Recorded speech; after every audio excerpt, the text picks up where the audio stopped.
A brancura de Monsaraz feria os olhos sob o sol inclemente do Alentejo. Erguida numa colina como uma coroa de pedra e cal, a vila parecia flutuar sobre a planície vasta e a mancha azul cobalto do grande lago Alqueva. A doutora Beatriz Santos, Bia para os poucos íntimos que tinha, sentiu um arrepio apesar do calor. Era uma beleza quase agressiva, imaculada. E ela ali sentia-se como uma nódoa escura e disforme naquele quadro perfeito.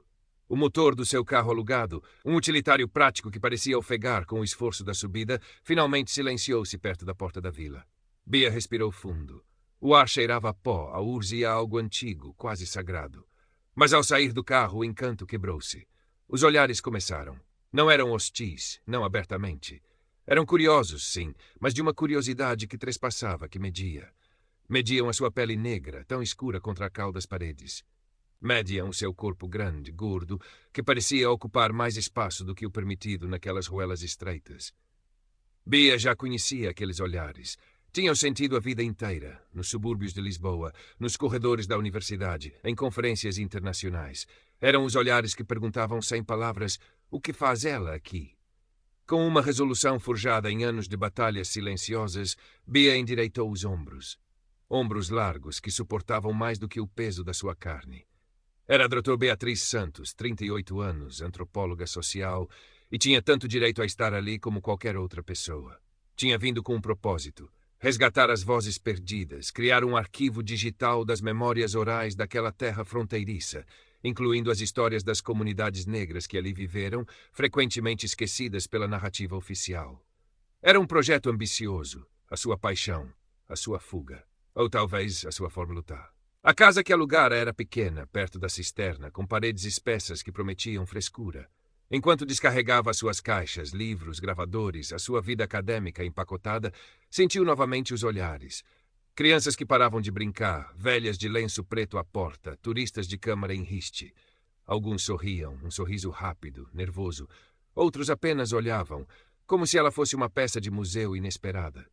E sempre o olhar descia, avaliando o seu volume, a sua massa, a sua negritude gorda que parecia desafiar a brancura esguia da vila. A primeira visita ao café central foi um teste.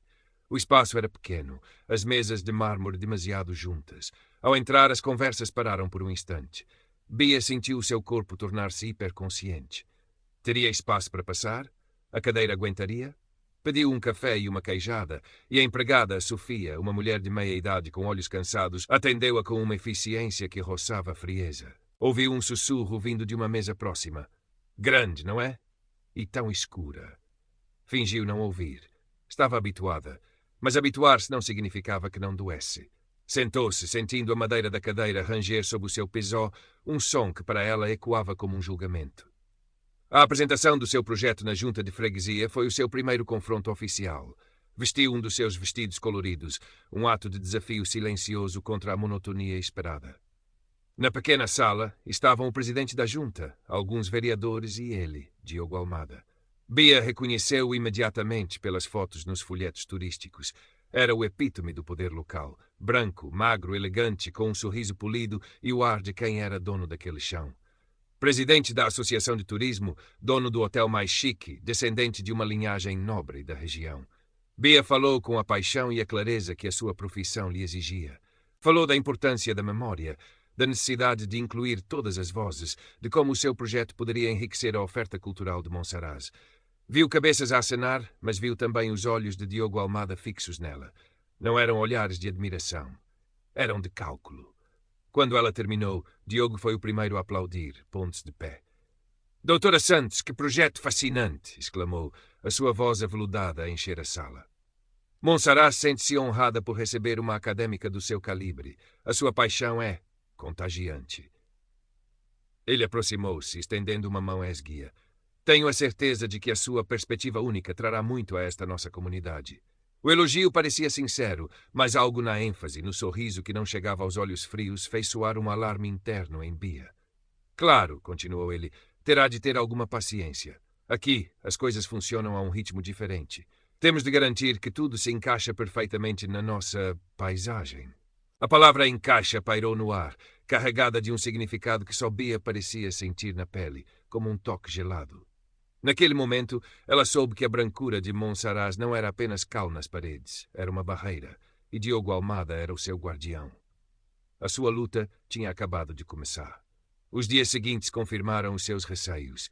A paciência que Diogo Almada mencionara transformou-se numa teia de burocracia inexplicável. A licença para o pequeno centro interpretativo, que deveria ser uma formalidade, estava em análise. O acesso aos arquivos municipais era dificultado com desculpas vagas.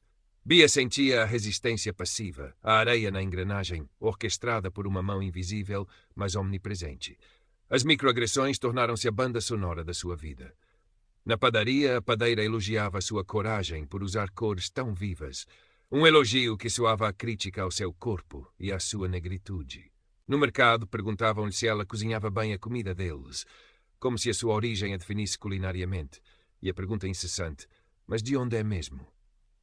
Lisboa não era resposta suficiente.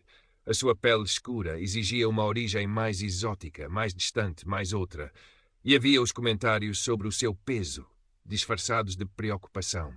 Doutora, tenha cuidado com os doces alentejanos, são uma tentação, dizia Sofia no café, com um olhar que ia da sua barriga ao prato. Não se cansa a subir estas ruas. Talvez devesse fazer mais exercício, sugeriu um vizinho, aparentemente prestável. Cada comentário era uma pequena picada, um lembrete constante de que o seu corpo era visto como um erro, uma anomalia, uma falha de disciplina, uma visão que Diogo Almada parecia partilhar, a julgar por um comentário que Bia o ouviu fazer numa esplanada. É preciso ter controlo em tudo. O preconceito era um miasma subtil, mas sufocante. Foi Inês Neves, a jovem jornalista do Ecos de Monsaraz, quem lhe ofereceu o primeiro vislumbre de aliança.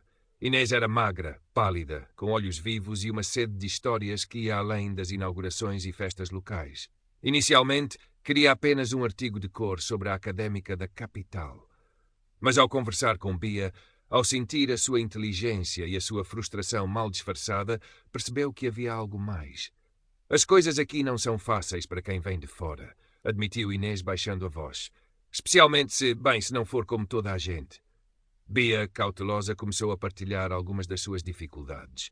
Inês ouviu, seu bloco de notas a encher-se rapidamente. O Diogo Almada, ele tem muita influência, disse Inês. Ele gosta de Monsaraz perfeita, como um postal. Às vezes a história real não cabe no postal.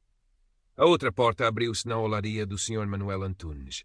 Um homem curvado pelos anos e pelo barro, com mãos nodosas que pareciam conter a sabedoria da terra. Bia fora procurá-lo para saber mais sobre as técnicas antigas, mas encontrou mais do que isso. O Sr. Manuel era um guardião de memórias. No início era desconfiado, monossilábico, mas a persistência respeitosa de Bia, o seu interesse genuíno pelas histórias que ninguém quer contar, tocaram-no. Um dia, enquanto Bia o observava a trabalhar a roda, ele falou: "Esta terra tem muitas camadas, doutora, como este barro. O Diogo Almada só gosta da camada de cima, a que brilha." Manuel começou a contar histórias, de famílias negras que trabalharam nas terras dos Almada, de artesãos cujas histórias foram esquecidas, de uma comunidade vibrante que fora gradualmente branqueada pela narrativa oficial. O pai dele e o avô antes dele não eram santos. E o Diogo, ele quer vender a santidade. O seu projeto, doutora, mexe com o pó, e ele não gosta de pó. Com as informações do Sr. Manuel e a ajuda de Inês, Bia começou a investigar mais a fundo. Mergulhou nos arquivos quando conseguia acesso e Inês usou os seus contactos para obter atas de reuniões e orçamentos. Um padrão começou a emergir. Diogo Almada não estava apenas a proteger uma imagem. Estava a proteger interesses e a esconder verdades inconvenientes. Descobriram discrepâncias nos orçamentos de preservação, projetos aprovados que beneficiavam diretamente o seu hotel e evidências de que ele usara a sua influência para silenciar ou marginalizar qualquer um que desafiasse a sua visão. A luta de Bia já não era apenas sobre o seu projeto, era sobre a verdade. E Diogo sabia-o. A resistência passiva deu lugar a algo mais sinistro. Numa manhã, Bia encontrou a porta da sua casa vandalizada. Com tinta preta, sobre a sua porta branca, palavras de ódio. "Volta para a África, baleia." O choque foi físico. O ar fugiu-lhe dos pulmões. As lágrimas, que ela tão teimosamente reprimira, ameaçaram transbordar. Era a fealdade nua e crua, a prova de que o preconceito velado podia, a qualquer momento, mostrar as suas garras. Por um instante, o desejo de desistir foi avassalador. Fugir daquela brancura hostil, voltar para o anonimato relativo de Lisboa, encolher-se até se tornar invisível. Mas ao olhar para as palavras odiosas, algo se acendeu dentro dela. Era a raiva. Uma raiva fria, antiga, a raiva de gerações que tinham sido silenciadas, diminuídas, apagadas. Aquelas palavras não eram apenas sobre ela, eram sobre todos os que não se encaixavam. E ela, doutor Beatriz Santos, gorda e negra, não se ia encolher. Iria ocupar o seu espaço. Limpou a tinta, as suas mãos a tremer, mas a sua resolução a endurecer. Ligou a Inês. Temos de agir, disse a sua voz firme. Ele não vai parar, e eu também não. Inês, chocada com o vandalismo, concordou. Vou publicar, mas precisamos de algo mais forte, algo que ele não possa negar. Foi o senhor. Manuel quem lhes deu a chave. Numa caixa poeirenta, guardava velhos registros de terras e diários de um seu antepassado, que fora capataz dos Almada. Documentos que provavam não só a presença significativa de trabalhadores negros, mas também práticas de exploração e apropriação de terras pela família de Diogo. E mais importante, revelavam que parte do terreno onde Diogo construíra o seu luxuoso hotel tinha sido adquirido de forma, no mínimo, duvidosa, a descendentes desses mesmos trabalhadores, por uma ninharia.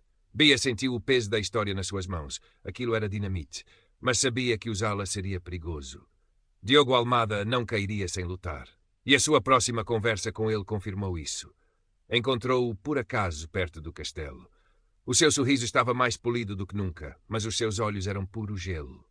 Doutora Santos, começou ele, o tom casual a contrastar com a tensão no ar. Tenho ouvido rumores que a sua investigação está a tomar um rumo. Quero apenas dar-lhe um conselho de amigo. Ele aproximou-se, o seu corpo magro a parecer quase frágil perto do de Bia, mas a sua aura era pesada. Monsaraz é um lugar tranquilo, as pessoas gostam da sua tranquilidade, não gostam que se remexam velhas feridas. Por vezes é mais saudável aceitar as coisas como elas são, ou encontrar um lugar onde se sinta mais confortável. A ameaça era velada, mas inequívoca. Era um aviso. Para, ou serás parada. Bia olhou-o nos olhos. Pela primeira vez não desviou o olhar, não se sentiu diminuída. Sentiu a força das vozes que queria resgatar. Sentiu a sua própria força. Senhor Almada, respondeu ela, a sua voz calma, mas firme. Acredito que a saúde de uma comunidade reside na sua verdade, não no seu silêncio. E eu sinto-me perfeitamente confortável a procurar a verdade. O sorriso de Diogo vacilou por um segundo. Ele não esperava aquela resistência. Ele tinha subestimado a mulher gorda e negra à sua frente. Mas rapidamente recompôs a sua máscara. Como quiser, doutora. Mas lembre-se, as muralhas de Monsaraz foram construídas para proteger, mas também podem ser muito eficazes a manter as coisas de fora. Ele virou-lhe as costas e afastou-se, deixando Bia a sós com o vento quente do Alentejo e a certeza de que o confronto final era inevitável. A oportunidade surgiu na forma de uma grande reunião sobre o futuro do turismo em Monsaraz, organizada, claro está, por Diogo Almada. Seria no Salão Nobre da Junta de Freguesia, com a presença de entidades regionais, investidores e a imprensa local, incluindo Inês Neves, com a sua câmara discretamente preparada. Era o palco perfeito para Diogo brilhar, para vender a sua visão de um Alentejo imaculado, rentável e implicitamente branco e tradicional. Era também o palco perfeito para Bia contar a outra versão da história. Na noite da reunião, o Salão Nobre estava apinhado. O ar era pesado com perfumes caros e expectativas. Bia entrou, sentindo como sempre a onda de olhares a varrê-la. O seu vestido, novamente, era uma afirmação de cor e presença. Encontrou um lugar no fundo, sentindo o seu coração a bater descompassado. O seu corpo, tão frequentemente uma fonte de vergonha imposta, parecia hoje vibrar com uma energia nervosa, mas potente. Viu Inês perto do palco, a fazer um sinal discreto.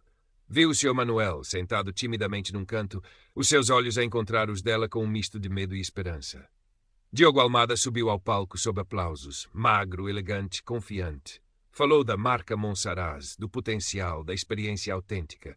Falou de história, mas de uma história cuidadosamente selecionada, polida. Falou de futuro, mas de um futuro que parecia uma réplica do passado que ele inventara. Era um discurso fluente, sedutor, mas Bia ouvia as omissões, as meias-verdades. Quando ele abriu o microfone para perguntas e comentários, a mão de Bia ergueu-se. Houve um murmúrio na sala. Diogo pareceu surpreendido, talvez irritado, mas não podia recusar em público. Sim, doutora Santos, alguma contribuição académica? O tom era ligeiramente condescendente. Bia caminhou até ao microfone. Cada passo parecia ressoar no silêncio tenso. Sentiu o seu peso, sentiu a sua cor, sentiu centenas de olhos a julgá-la. A sua voz tremeu ao começar. O meu nome é Beatriz Santos e sou antropóloga.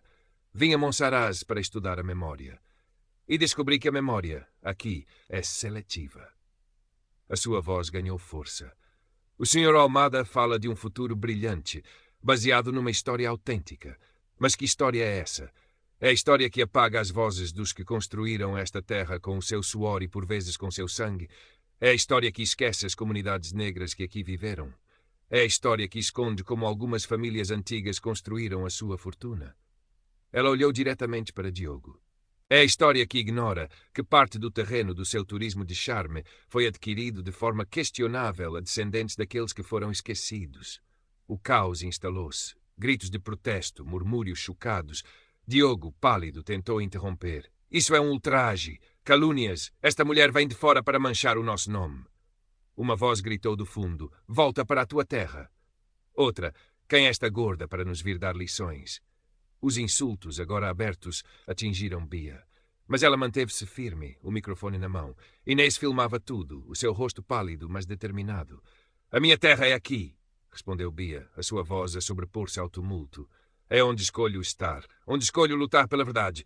Sou negra, sim. Sou gorda, sim. E sou uma doutora que fez o seu trabalho. Tenho aqui os documentos. Ela ergueu uma pasta. Tenho as histórias. Tenho as provas da hipocrisia que se esconde por trás destas paredes brancas. Ela virou-se para a audiência. Monsaraz é mais do que um postal. É um lugar real, com uma história real, complexa, por vezes dolorosa. Tem medo da vossa história. Tem medo de quem são realmente. Ou tem a coragem de olhar para o passado, todo ele para construir um futuro verdadeiramente autêntico e justo. O silêncio que se seguiu foi pesado, denso. Ninguém se mexia. Diogo Almada estava mudo, a sua máscara polida a estalar. E então, num canto, o Sr. Manuel levantou-se lentamente e começou a aplaudir. Um aplauso frágil, mas claro. Depois Inês, e depois timidamente mais um e outro. Não foi uma ovação, mas foi o suficiente. Foi uma fenda no muro de silêncio. A batalha de Bia tinha atingido o seu clímax. A verdade, como ela, estava agora a ocupar o seu espaço, impossível de ignorar. Os dias seguintes foram um turbilhão. O vídeo de Inês, publicado no site do jornal local e partilhado nas redes sociais, tornou-se viral. A história saiu dos limites de Monsaraz, chegando aos jornais nacionais. O caso Monsaraz estava na boca de todos. A imagem imaculada que Diogo Almada tanto cultivara estava irremediavelmente manchada. Houve investigações oficiais. As finanças da Associação de Turismo e os negócios de Diogo foram escrutinados. As provas que Bia e Inês reuniram eram demasiado fortes para serem varridas para debaixo do tapete caiado. Diogo Almada, o intocável guardião da tradição, foi forçado a demitir-se de todos os seus cargos públicos. A sua queda foi tão espetacular quanto a sua ascensão fora controlada. A vila dividiu-se. Havia os que defendiam Diogo, que amaldiçoavam a forasteira que viera semear a discórdia, que continuavam a olhar para Bia com ressentimento, os seus sussurros agora carregados de veneno. Mas havia outros. Havia os que, como o Sr. Manuel, se sentiam finalmente ouvidos. Havia os que, como Inês, viam uma oportunidade de mudança real. E havia os que, como Sofia, a empregada do café, talvez não compreendessem tudo, mas começavam a olhar para Bia com um novo tipo de curiosidade, talvez até de respeito. O café já não ficava em silêncio quando ela entrava. As conversas continuavam, e por vezes alguém acenava com a cabeça. Eram pequenas coisas, mas para Bia significavam o mundo. A licença para o seu centro interpretativo foi finalmente aprovada pela nova junta de freguesia. O pequeno espaço começou a ganhar forma, as paredes a encher-se com as fotografias e as vozes que ela resgatara do esquecimento. Não era um projeto grande, mas era dela. Era real. Era a prova de que a sua luta valera a pena. Uma tarde, sentada à porta do seu pequeno centro, Bia observava o sol a pôr-se sobre o Alqueva, pintando o céu de tons laranja e violeta. Monsaraz continuava branca, imponente, mas para ela já não era apenas uma beleza agressiva. Era um lugar complexo, feio e vivo. Um lugar que aprendera à força que a história tem muitas cores e muitas formas. Inês sentou-se ao seu lado. Conseguiste, Bia. Mudaste este lugar. Bia sorriu, um sorriso genuíno que lhe chegava aos olhos. Nós mudamos, Inês, um bocadinho. Ela olhou para o seu próprio reflexo na janela.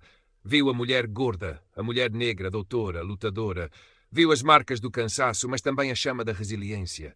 Não vim para Monsaraz procurar paz, pensou ela. Vim procurar histórias, e acabei por encontrar a minha. O ar fresco da noite começou a subir da planície. Bia respirou fundo. Já não se sentia uma nódoa. Sentia-se parte da paisagem, uma parte integral, necessária, com o seu peso, a sua cor, a sua história. O Alentejo abraçava, vasto e antigo. Ela sabia que a luta contra o preconceito nunca terminaria realmente. Mas ali, nas muralhas de Monsaraz, sob um céu estrelado, Beatriz Santos, pela primeira vez, sentia que estava em casa e tinha decidido ficar.